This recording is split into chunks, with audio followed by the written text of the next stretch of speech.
Pour ne rien manquer, abonnez-vous maintenant. Le monde entier se rappelle où que vous étiez. Pour ceux qui évidemment étaient nés et conscients à ce moment-là, où que vous étiez, on se rappelle ce 11 septembre 2001 où des avions, 4 avions, en fait 3 avions, ont percuté les 2 tours du World Trade Center et le Pentagone, changeant en tout cas peut-être sinon la face du monde, de moins l'état des lieux et un bouleversement géopolitique qui s'en est suivi. On va en parler avec Alexandre Delval, géopolitologue, consultant et essayiste, et qui va sortir bientôt, et nous le recevrons pour ça, son nouveau livre, Vers le choc global, aux éditions de l'Artilleur. Alexandre Delval, on vous a toujours reçu avec plaisir, depuis le totalitarisme vert jusqu'au déclin de l'Occident, aux faiblesses de l'Occident. Vous les avez toujours étayés vraiment avec force. Et je voulais vous faire entendre quelque chose. Donc il y a eu le 11 septembre. Vous vous rappelez, c'était la fin de l'histoire selon Monsieur Fukuyama. L'Amérique était unique, on ne parlait même pas du monde multipolaire, et puis il s'est passé ce qui s'est passé. Et aujourd'hui, nous sommes sous la présidence de Hunter Biden. Il était à Hanoï il y a encore 2 jours, il prononçait un discours et on entend ça. Let's see. I'm just following my orders here. Have a game plan. He may have a game plan. He just hasn't shared it with me. But I tell you what, I don't know about you, but I'm going to go to bed. Voilà, je suis les ordres, je sais pas ce que vous allez faire vous, mais moi je vais au lit. Il a interrompu sa conférence de presse et on se dit, attendez, l'Amérique des années 2000, 2001 et même avant, depuis 1945, l'Amérique surpuissante. Et aujourd'hui, le président américain, l'actuel président américain, Joseph Robinette Biden, obligé, mais c'est pas la première fois, d'interrompre ses conférences de presse. Qu'est-ce qui se passe? Qu'est-ce qui s'est passé, Alexandre Delval? C'est sûr qu'il n'a pas votre pêche, sans vouloir vous faire de compliments, cher André. Et ça, bon, c'est pas de sa faute, mais ça ne gêne pas tant que ça, finalement, le système, ou on l'appelle, certains disent le deep state, le système, moi je dirais... L'état profond. Oui, l'état profond, moi je dirais même... Le pouvoir dans sa complexité, car un pouvoir n'est jamais unique basé sur une personne, même en Russie ou même en Corée du Nord, c'est légèrement plus complexe qu'un seul homme, même quand il y a un seul homme apparemment en commande. Donc c'est pas ça le plus choquant, il a son âge, il a son état de santé. Qu'est-ce qui est le plus choquant alors à votre avis? Ce qui est choquant, c'est qu'il veuille se représenter. Comparément, si on compare d'ailleurs avec Monsieur Trump est beaucoup plus frais au même âge, parce que ce qui compte, c'est pas l'âge de la carte d'identité, c'est l'âge des veines. Et cet homme et je veux pas me moquer de lui d'ailleurs, a beaucoup d'absence. À un moment, il cherchait sa mère, qui était morte depuis 12 ans, c'était il y a quelques années. Une autre fois, il atterrit dans un endroit, il savait pas dans quel pays il était. C'est quand même assez grave, quand on est à la tête de la première puissance mondiale, qui en plus livre des guerres un peu partout dans le monde, sans parler de celle qu'elle a suscitée en disant que c'est pas elle. Et donc c'est assez inquiétant, mais en fait finalement il y a un système, il y a une bureaucratie, un deep state et un système qui fonctionne assez bien et qui, contrairement à ce qu'on a dit pendant des années, n'est pas ce ne sont pas des néoconservateurs républicains. Les vrais néoconservateurs viennent de la gauche américaine. Des démocrates. Et ce sont souvent des démocrates ou des anciens gauchistes durs redevenus néoconservateurs et on fait croire qu'ils sont à droite, entre guillemets. C'est presque par hasard qu'ils ont atterri au Parti républicain, qui a une plus grande tradition d'ailleurs isolationniste. Mais en fait, les vrais néoconservateurs qu'on a assimilés à Bush sont essentiellement autour de Biden. Pas Obama, qui était beaucoup moins interventionniste. D'ailleurs, Obama a essayé de faire la paix à un moment avec la Russie. Il a essayé de faire un reset avec le monde musulman. Il avait quelque chose de relativement sincère dans le pacifisme d'Obama. Le premier Obama, pas à la fin de son mandat. Par contre, Monsieur Biden a accepté et favorisé toutes les guerres depuis une quarantaine d'années. C'est vraiment le cow-boy qui fait croire qu'il est un ange pacifique, mais c'est vraiment quelqu'un qui est aussi radical que George Bush. Et ça, c'est inquiétant parce que finalement, c'est pas lui le seul radical. Autour de lui, il n'y a que des néoconservateurs. On pourrait parler de Nuland ou même Blinken, qui sont très partie prenante dans cette guerre en Ukraine parce que eux-mêmes, il est plus ukrainien que les Ukrainiens. Ils sont plus ukrainiens que que les Ukrainiens, et eux-mêmes, c'est pas pour les dénigrer, ils ont le droit d'avoir leurs origines, mais quand vous êtes originaire de pays qui ont des contentieux avec la Russie, cela rejaillit sur votre façon de faire la politique américaine, et en plus ça sert l'industrie enfin le complexe militaro-industriel. Juste pour la petite histoire, Kamala Harris est tout de même la femme de l'ancien lobbyiste en chef et avocat de la plus grande société de fabrique d'armement américaine, Lockheed Martin. Donc on voit bien qu'il y a derrière lui, il y a des gens très sérieux au sens figuré du terme derrière lui, qui sont très contents d'avoir quelqu'un d'ailleurs un petit peu grabataire, ça les arrange. Alors, on va continuer à en parler après cette petite pause. Alexandre Delval, c'est très intéressant de savoir surtout où on en est aujourd'hui entre le G20, entre les BRICS, entre Xi Jinping, Biden, dont on a parlé, Trump et Poutine. 11 septembre 2001, 11 septembre 2023. Et nous sommes toujours avec Alexandre Delval, qui, je rappelle, sort vers le choc global aux éditions L'Artilleur fin septembre, le 28 septembre à la fin du mois, et on le recevra bien sûr. Mais Alexandre Delval, à l'époque, on disait quand même que oui, ça a été terrible, l'Amérique effectivement frappée au cœur à New York, c'était pas arrivé depuis la guerre de sécession et même avant, mais on a dit quand même, il y a eu la guerre d'Afghanistan, il y a eu l'Irak, il y a eu tout ce que vous savez, la Libye, enfin, toutes les ondes de choc. Et puis on a dit quand même, Al-Qaïda a été vaincu, même Daesh a été vaincu. Et vous vous dites, attention, Al-Qaïda a été vaincu. Non, il y a eu une victoire psychologique qui a duré de l'islamisme radical et qui perdure jusqu'à aujourd'hui. Oui, alors on a pas mal d'universitaires américains. Ouais. J'incite nos auditeurs à aller voir sur Internet, il y a beaucoup de documentation là-dessus, qui ont constaté quelque chose d'assez contre-intuitif. Depuis le 11 septembre 2001, on n'a pas vu des musulmans abandonner l'islam, ou des intégristes devenir modérés par horreur, par indignation de ce qui s'est passé.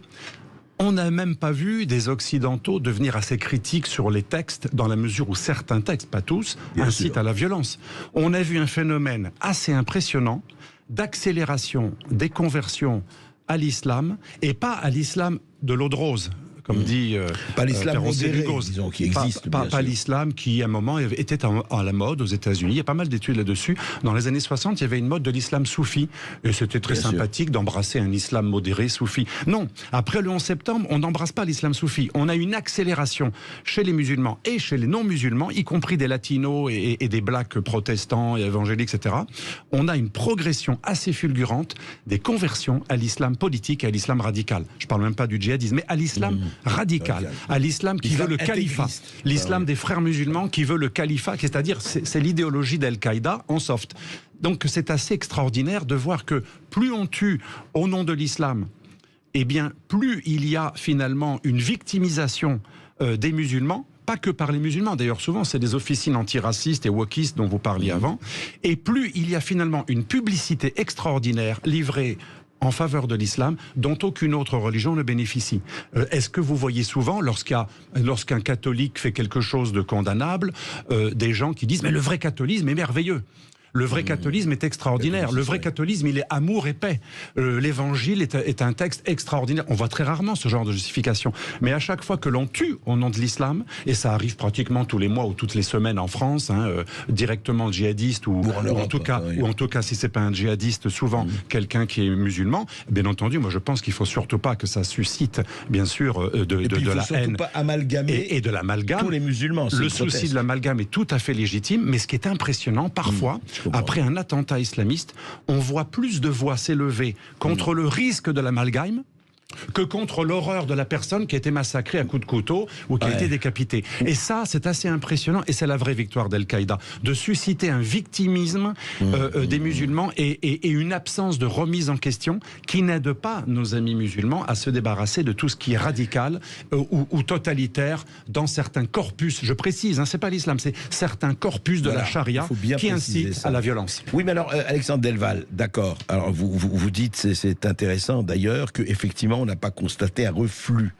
Mais quand même, quand on regarde la géopolitique d'aujourd'hui, et vous vous y intéressez au moins autant que tout le monde, quand même, regardez ce qui se passe en Arabie Saoudite, regardez ce qui se passe avec l'extraordinaire les plaques tectoniques du monde qui ont bougé. Oui. Regardez ce qui se passe quand même dans les territoires où on disait c'est le hub de l'islam radical, de l'islamisme radical, etc.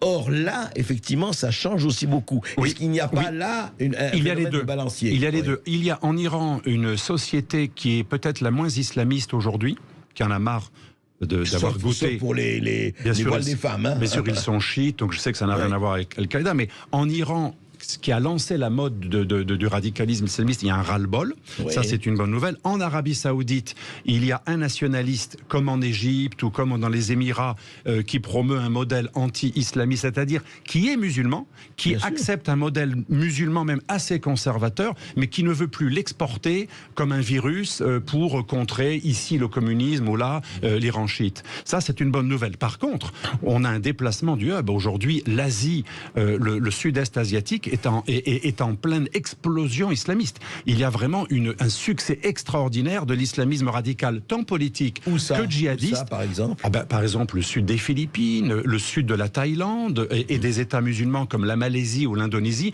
Tous les chercheurs ont bien constaté depuis des années et même le Bangladesh, qui était beaucoup plus laïque que son frère le Pakistan. Tous ces pays ont connu une radicalisation islamique tant par le djihadisme que par l'islamisation politique qui en général va avec.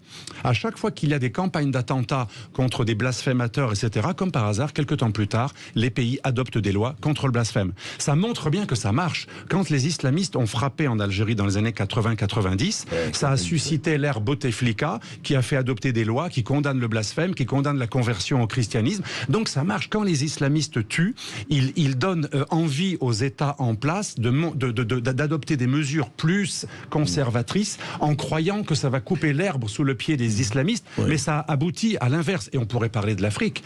L'endroit aujourd'hui, il y a alors rien que le Mali et le Burkina Faso, 20 000 morts en 2 ans. On est à 20 000 morts sur cette petite zone, des zones très rurales. Sans parler du Nigeria. Sans parler du Nigeria. Aujourd'hui, j'en parle dans mon livre, même au Mozambique, on a des villages entiers qui sont assaillis par des gens qui viennent du Nord, et à chaque fois, 50, 60 têtes coupées. Personne n'en parle. Ça n'a aucune importance dans nos médias, parce que nous, en Occident, on s'intéresse à l'Ukraine, mais ce qui se passe en Afrique, qui est en pleine décomposition, ça n'a aucune importance pour nous. L'Afrique paye le tribut le plus lourd au djihadisme, et regardez Tombouctou, le lieu du soufisme maraboutique de cet islam africain tolérant, un peu imbriqué avec des religions un peu africaines totémistes. Cet islam-là est totalement hors la loi. Tombouctou aujourd'hui est prise d'assaut, vous savez qu'il y a un blocus, et les autorités locales n'arrivent pas à dégager ces islamistes qui prennent d'assaut le pays. Et pareil au Nigeria, ça va même jusqu'à la Côte d'Ivoire, des pays qui ne connaissaient pas cela. Donc ce que vous dites, Alexandre Delval, c'est très intéressant. Donc 22 ans après le 11 septembre 2001, au fond, il y a effectivement une vague nationalisme et d'un islam qui se veut d'abord nationaliste et indépendant et pas du tout intégriste et califal. Et puis il y a le reste, et le reste est tout aussi important. Donc aujourd'hui, est-ce que c'est match nul, ou vous pensez qu'au fond, on peut dire 22 ans aujourd'hui, que la vague islamiste radicale continue de plus belle? Oui, elle continue, parce que finalement le djihadisme a été vaincu territorialement. Ceux qu'avait anticipé Daesh bien avant, El-Shishani, qui était le numéro 2 de Daesh et porte-parole et chef de plusieurs opérations, avait dit « Quand nous perdons des territoires, l'occidental croit que nous avons perdu, mais le seul territoire qui compte, il est virtuel, c'est le territoire du Coran et du projet de la charia. » Or, analyser à chaque fois que quelqu'un est tué, que ce soit un gros attentat ou un petit attentat au couteau dans un lycée, on parle des leitmotifs, on parle de la radicalisation de ce monsieur. Il y a même sa maman qui dit qu'il était gentil, et d'autres qui disent oui, il était attiré par l'islam, mais il n'était pas criminel, etc. Puis après, on va dire, il avait un projet, il croyait au califat, il aimait la charia, il pensait que les femmes musulmanes étaient persécutées, que la France laïque persécutait nos sœurs pudiques qui ne veulent pas être comme toutes ces femmes en mini-jupe, elles veulent juste être habillées décemment, effectivement, elles ont le droit de s'habiller comme elles veulent. Et donc cette victimisation a progressé, c'est extraordinaire. Le résultat d'Al-Qaïda, c'est que finalement, la publicité envers cette religion, en mal, qu'on en parle en mal, parce que ça les intéresse aussi, ou qu'on en parle en bien, c'est quelque chose d'extraordinaire. Je pense qu'il faudrait des millions et des centaines de millions pour avoir l'équivalent en termes de publicité achetée. Sauf que là, c'est gratuit. Chaque attentat, c'est une pub gratuite envers l'islam en bien, ou en mal. Parce que dans le marketing, ce qui compte, regardez Benetton, vous savez, dans les années 90, ils ont été les premiers à faire du marketing crash, avec du sang, des choses assez dégoûtantes. Eh bien, c'est ça. Le marketing, il fonctionne même quand quelque chose est choquant. Et l'islamisme, plus il tue, plus il impressionne ceux qui sont fascinés par la violence, et beaucoup de gens sont comme ça. Regardez les Corses ou les Basques. Leur terrorisme n'a jamais suscité une prise de conscience et une indignation comparable à celle que l'on a envers des simples idées d'extrême droite.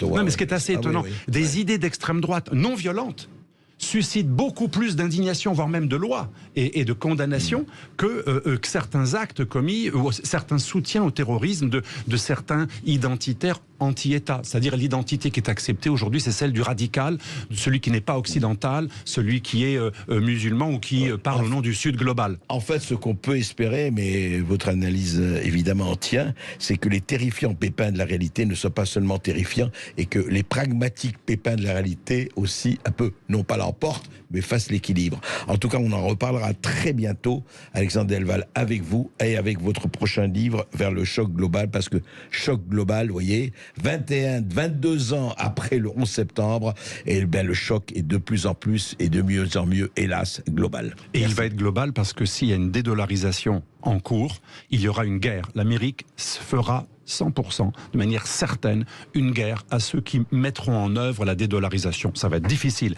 mais s'ils y arrivent, ce sera un des motifs parmi tant d'autres de guerre globale. Eh bien écoutez, voilà, sur ces mots